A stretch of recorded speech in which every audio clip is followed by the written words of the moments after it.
Magandang araw kaibigan! Tuloy po kayo sa Felicidad's Channel. Sa mga kwento ng buhay at pag-ibig na hinalukay sa natatagong baul ni Felicidad.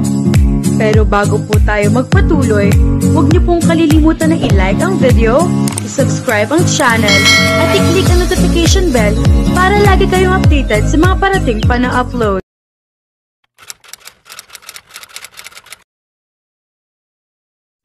Nang hindi na nakuha humarap sa kanya, ang babaeng nabili ng ama ni Rare ay tumalikod na siya at lumabas ng kwarto na iyon.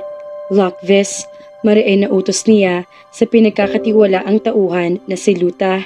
Yes boss, sagot nito tapos ay nangiti. Napatanga siya sa tauhan at nangunot ang noo. Anong inginingiti nito? Sa harap niya na parang nasiraan ang ulo habang parang nakalutang sa langit ang aura ng mukha. Boss, pwede bang maalbor si Miss Chinita kapag lumabas na ang lahat ng ebidensya? Ang ganda kasi, sayang naman, ani Luta na dumila pa sa labi. Umigting ang panga ni Rare sa narinig. It was unexpected, but he was also kicking a while back when he raked the young woman's body, especially when he noticed her womanhood that was so damn overtly traced beneath her leggings. She's so petite, but quite enough for her height. Hindi dapat na ganoon ang maging reaksyon niya sa babae na suspect sa pagkamatay ng ama niya, pero kusang umiinit ang katawan niya at gusto niyang dungisan ang maputing balat ng dalaga. Walang makikialam sa kanya, sagot niya kay Luta, saka siya maangas na naglakad papaalis habang napapasulyap sa hawak na cellphone. Napatigil siya sa paglalakad nang biglang tumunog ang hawak-hawak na cellphone. Pinabuksan na niya ang aparato at ipinatanggal ang password agad-agad nang iabot iyon sa kanya ng bakla sa club. Pumasok doon ang isang mensahe galing sa isang Chang ST Queen. Kaagad na nangunot ang noo ni Rare dahil ganoon din ang nakapangalan sa messages na nabasa niya kanina. Is there such a name as ST Queen? Napaisip pa siya at nahilot ang noo na makuha niya na ST Queen nga tinutukoy mismo na pangalan doon. Naiiling siya. That was such a funny screen name. Binuksan niya ang message at binasa. Diyos ko naman, Shania. End of the world na ba, nak? Hinahanap ka ng nanay mo at umiiyak na, pumasok sa delivery room at kahit na pag-ire ay umaatungal. Kahit ako napapaire na, kaya lang tayo ang lalabas. Nasaan ka na bang bata ka? Alam mo naman na ikaw lang lakas ng loob na inamong lukaret. Ang tagal-tagal mo. Umuwi ka na, Shania. Maawa ka. Chang ST. Napahinga siya ng malalim at isinilid niya ang cellphone sa kanyang bulsa. Biglang pumasok sa balintataw niya ang mukha ng dalaga na kanyang ikinulong. Hindi niya gusto makaramdam ng awa, pero parang may kung anong bahagi sa kanya ang nakakaramdam ng tiwala sa mga salitang sinabi noon sa kanya. Kanina pa niya binasa ang mga messages sa cellphone ng dalaga at naramdaman na lang niya na napapangiti siya habang binabasa ang mga kalokohan noon sa text. Hindi niya pinaligtas kahit a simpleng conversation sa mga kaklase siguro noon at mga tiyahin, sa sariling ina. Iba't ibang kulay ng bawat usapan, may kalokohan, may seryoso, at kapag sa ina naman ay puno ng pagmamahal. And what he noticed, she has no boyfriend. Aaminin niya na confused siya sa pagkatao ng babae at nag-iisip siya ng husto kung paniniwalaan ba niya ang lahat ng ebidensya na nagtuturo roon. Walang CCTV sa dressing room ng club at sira naman ang CCTV sa main entrance ng building. He's also wondering but he's keeping it for himself. Bakit naman nasira tapos hindi ipinaayos ay napakahigpit ng bilin niya na huwag hahayaan na sira ang CCTV dahil sa panahon ngayon kapag may kaguluhan ay footages ng number 1 ebidensya. Masakit sa kalooban niya na mawalang ama niya dahil hindi niya inasahan iyon. Ni hindi man lang niya nasabi na mahal niya at kahit na paano ay hindi na naman ganoon kasama ang loob niya. Nagkaisip na siya at kahit paano ay alam na niya na kailangan na sigurong tanggalin ang life support noon sa mommy niya na 3 taon ng comatose. He had thought that his dad only wanted to have another wife after his mother. But as years passed by him, his point of view gradually changed. Ngayon ay ulila na siyang lubos, walang ina at walang ama. Sa isang iglap, ang daddy niya na pinababantayan niyang pilit ay nawala sa isang kurap lang ng mga mata niya. Nawala sa kanya at pakiramdam niya ay kulang na kulang ang pagpapakita niya ng pagmamahal doon at puro nga hinanakit na lang ang madalas niyang isang bulat. Tinalo pa siya ng batang babae na madalas walang laman ang text sa taong ang nakapangalan ay nanay kung hindi love Yunay at baby bunso. At bakit noon nasabi ng daddy niya ay isinanla na raw niya ang kaluluwa niya kay Satanas. That means to say, that woman and his dad talked. Hindi ang tipo ng ama niya ang magsasalita ng ganoon sa bagong kakilala. He's familiar with those words because his dad used to say those things to him whenever he's acting so impatient and devilish. That's why his mind became suddenly befuddled. Hindi pwedeng gawa-gawa lang ng babaeng salita na iyon dahil iisang bibig lang ang pinanggalingan noon sa ama niya. At sa CCTV footage na kuha sa hotel, bit-bit na ng dalaga ang bag sa umpisa pa lang. Kung ninakaw iyon sa ama niya, bakit naman habang nag-uusap ang dalawa mula sa elevator ay hindi man lang inagaw ng daddy niya ang bag na iyon na may 1,000,000? That was quite questionable, kaya hindi niya tuluyang masaktan kasi ayaw niyang pagsisihan na makapanakit lalo pa ng babaeng walang muwang at walang laban. He's known as dangerous and not afraid to kill anyone. But he's an autocratic gentleman. Hindi siya katulad ng mga nambuli sa kanya noon at nang haras na basta lang mapagtripa ng isang tao ay papatay na kaagad. He's a ruler of his own but also fair. Akala lang ng iba ay hindi siya patas, pero patas siya sa tagong paraan at mas gusto nga niya iyon para palagi siyang kinatatakutan ng lahat. Pagliko niya sa kanang bahagi ng basement ay nasa lubong niya ang yaya niya na mugtupa mga mata. May dala iyong tray ng pagkain, tuwalya at bihisang damit pambabae. Hindi ka ba magagalit kung dadalhin ko ng pagkain iyong bata, Rare? Tanong sa kanya na matanda. Bata? Bata pa nga talaga at sa pagkakaalam niya ay 20 lang. Kahit naman paano ay tao pa rin iyon at babae pa. Sa tingin mo ba kung narito ang daddy mo ay matutuwa siya na may nakakulong doon sa kwartong pinagkukulungan din ng mommy mo noong nakaumatos iyon? Uminit ang ulo niya sa matandang katulong na tagapangalaga na niya simula noong baby pa raw siya. Pwede ba, yaya? Huwag mo ako umpisahan. Pakiinin mo na lang kung gusto mo. Why would I even show concern to the suspected criminal who silently murdered my old man? Salubong ang mga kilay niya na sinabi sa matandang babae. Suspected criminal, Rare. Umigting ang panga niya. Will you stop it, yaya? Umiinit ng ulo ko. Pakuluin mo pa. Kulang pa. Hindi ka pa nga nagbabasag ng gamit. Ipinaalala ko lang sa iyo na hindi porket at isang suspect ay siya nang may sala. Matalino ka namang bata at nag-aral ka nga sa UK, di ba? Huwag kang magpadalos-dalos.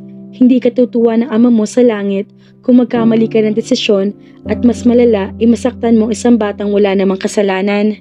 Halos magkiskisan ang mga ngipin niya sa pakikinig sa sermon kaya nilayasan na rin niya ang matandang babae. The nerve! Napailing siya sa pagkadismaya. Kung hindi lang siya napamahal sa matandang dalagang katulong, baka matagal na niyang idinispat siya iyon. Tumayo na rin kasi itong ina niya, kaya kahit na paano ay malapit ang loob niya kay Pia. Kaya nakakapagsalita sa kanya na kung ano-ano dahil hinahayaan niya. Bukod doon, itong kaisa-isang tao sa mundo na sanay sa ugali niyang mainitin ang ulo at palaging pikon. Bring cotton balls, betadine, and gauze too. She's wound on her forehead. Sabi niya sa kawalan habang patuloy sa pag-akyat papunta sa salas. Doon, inadat na niya ang mga tauhan, kausap ang mga taga-funeraria. Ayan pala si boss, anang isa nang makita siya. Namiwang pa si Rare at pinagmasdan ang mga tao naka-uniforme ng kulay violet. Boss, 7 oras pa raw bago imbalsamuhin si Senyor, ani ni Badong. Parang sumirit ang kirot sa puso niya na maisip na tatanggalan na ng dugo ang dada niyang nakasama niya ng 32 years. Saan daw boss dadalhin? Sa chapel daw ba? At kung pamimisahan daw para ma-schedule sa simbahan? Napapakamot na tanong pa ng tauhan niya. Anong klaseng tanong iyon? Natural, anong tingin sa kanya ng mga taong ito? Diablo na masusunog kapag pumasok sa kapilya at nakarinig ng misa? Why ask? Natural, pati ba yan ikukonsulta niyo pa? Common sense, nakakainit kayo ng ulo. Singhal niya sa mga iyon kaya sabay-sabay na napaiwas ng tingin. Biglang sumaglit sa isip niya ang hamon kanina sa kanya ng batang babae na nakakulong. Kung ang mga tauhan niya na dekada na niyang kasama ay hindi sa kanya makatingin ng diretso sa mga mata. Iba ang babae na iyon na ngayon lang sila nagkita ay nakuha pang lumapit sa kanya at titigan siya. And that brought a different tingle in his body. She's so damn beautiful, especially when closer. And those small thin red lips he could devour until swollen. Hindi niya lubos maisip na makakaramdam pa siya ng ganoon sa kabila ng katotohanan na nagluluksa ang puso niya sa pagkawala ng ama. Papaakyat na sana siya sa hagdan nang tawagan siya ng yayapian niya. Rare, he didn't look back. He just paused. Hinahanap ka ng bata. May gusto raw na sabihin at pakausap. Parang sa tono ng pananalita na matanda ay may habag yun na naramdaman. Why would Rare talk to her? She's a murderer. Vilma interrupted upstairs. Napatingala siya sa babaeng umiiyak at itim na itim ang suot na abot sa talampakan. Huwag kang papadala sa mukhang santa ng babaeng yun, Rare. She killed your father. And if I were to decide, I'll dispatch her in no time.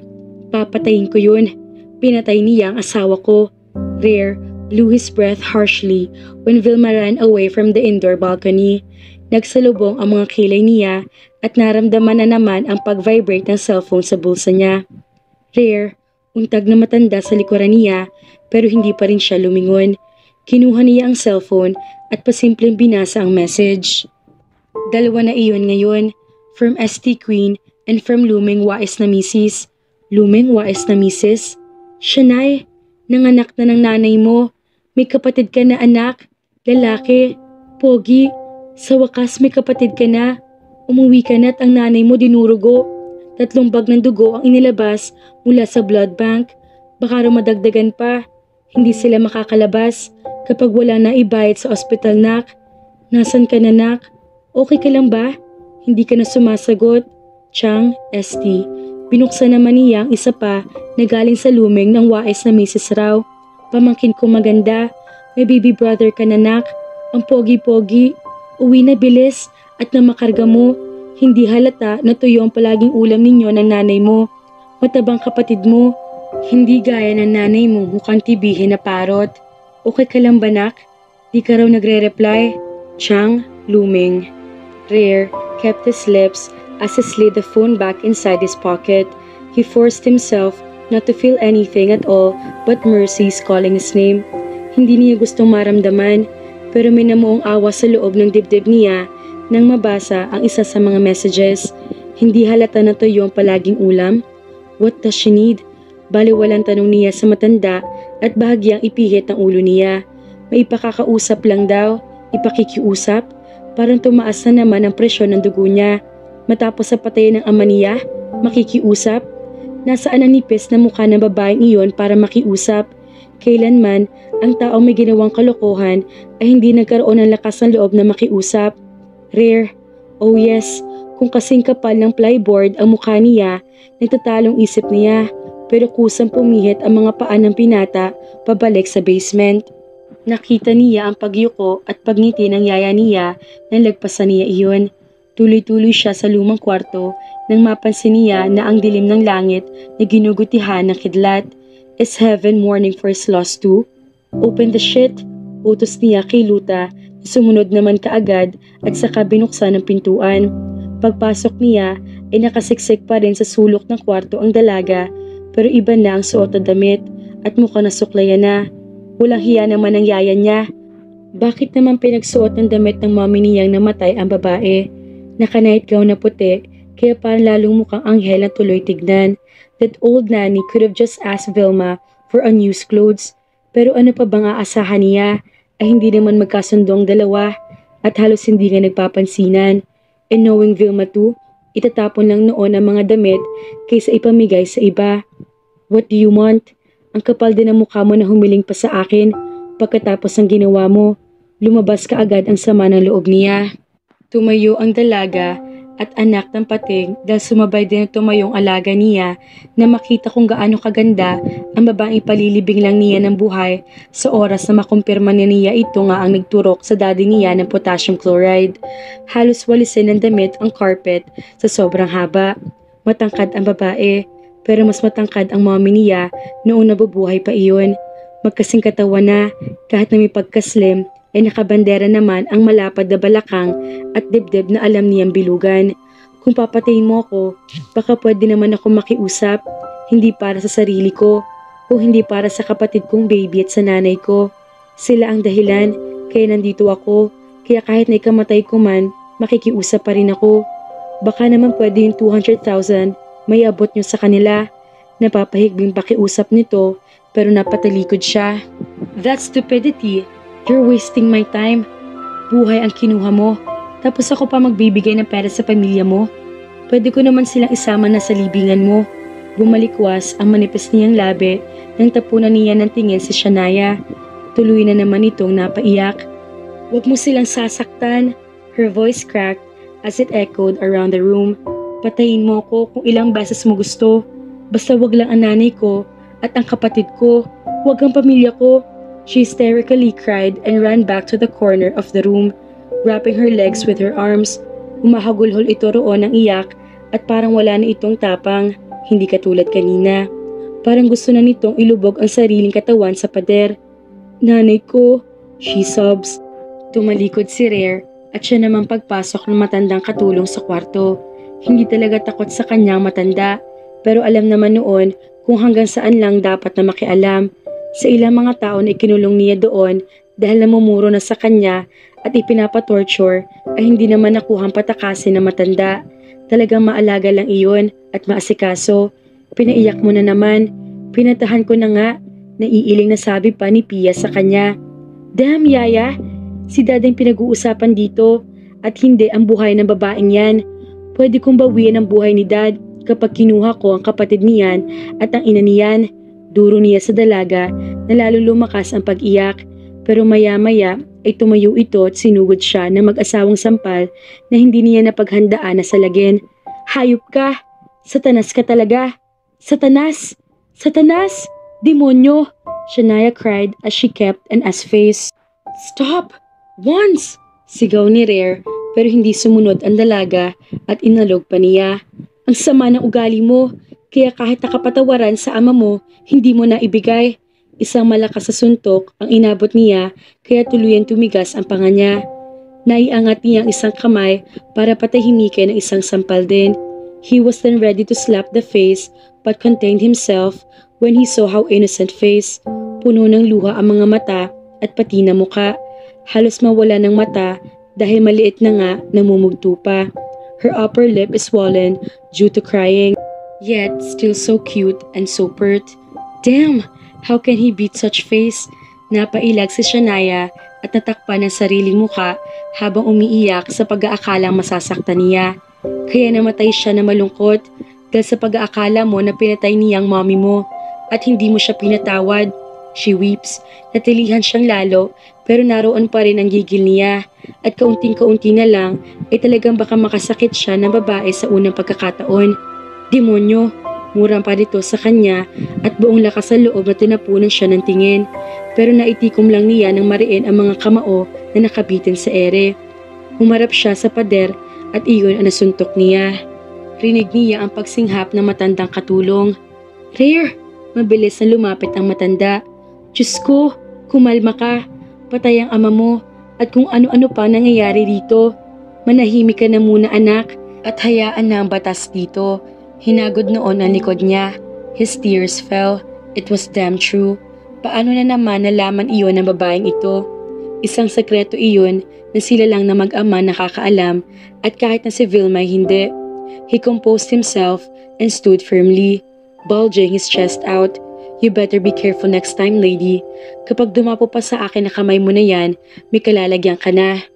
Banta niya sa dalaga na hindi man lang yun nakuhang tignan at lingunin. He walked towards the door and gruffly swung it open. Buong lakas ay binalibag niya papasara at saka siya namaywang habang kinokontrol ang paghinga. The vixen, umulit pa sa kanyang babaeng iyon at talagang makakatikim iyon ng ibang parusa. Hindi niya gusto ang reaksyon ng katawan niya at ngayon ay kumpirmadong-kumpirmado na siya. Malay ba niyang di hamak na triple ang ganda sa personal ang Shania na iyon kaysa sa litrato nakuha sa compartment ng limousine ng daddy niya. Tumingin siya kay Luta at nakatingin din sa kanya ang lalaki. Pabababain ko si Badong, pumunta ka sa ospital. kung saan nanganak ang nanay niyan. Napabukas siya ng hangin. Hanggang sa ngayon, nagpupumilit pa rin na makawalang kademonyohan niya. The monster inside him wants to roar and break free. Parang gusto niya manakit at magpunit ng punching bag. No one had hurt him before. More like physically. Pagkatapos niya magising sa koma, dahil sa pambubugbog sa kanya, wala na siyang taong hinayaan na saktan siya, babae man o lalaki. Pero ang isang iyon sa loob ng kwarto ay sobrang tapang kahit na iiyak-iyak na parang kalabaw. Find her parent and her brother, pay the hospital bills, make sure that they're doing well and settle everything, Rare added. Sigurado ka, boss? He nodded. I'm changing my mind. I'll imprison her for my personal needs and help her taste heaven before she faces hell. Tumalim ang mga mata niya sa tauhan. No one must touch her. She's mine. Ngisi ang sinagot ni Luta at isang saludo. Basta sabi mo, boss. He walked away. That's what his body's screaming all about. His first order was to kill the suspect, but when he found the picture inside the compartment of his dad's car, he had a change of plan. Agaran siyang tumawag sa mga tauhan ng ama niya at ipinauuwi ang babae na walang galos at pasa. Nakipag-unahan pa siya sa pulis at sa kaniya pinaburang CCTV footage ng damputin ng mga tauhan niya si Shania. It was etched in his mind that he'd give her both for now, heaven and hell. Buti na lang mga kafelisidad. Kahit kalet-serer sa dalaga, tutulungan pa rin niya ang pamilya nito ng lingid sa dalaga. Attractive ang ating bidang binata sa dalaga. Ano naman kaya mga problema pang kakaharapin ni Shania matapos ilibing ni Senyor Edgardo? Kaya naman, abangan!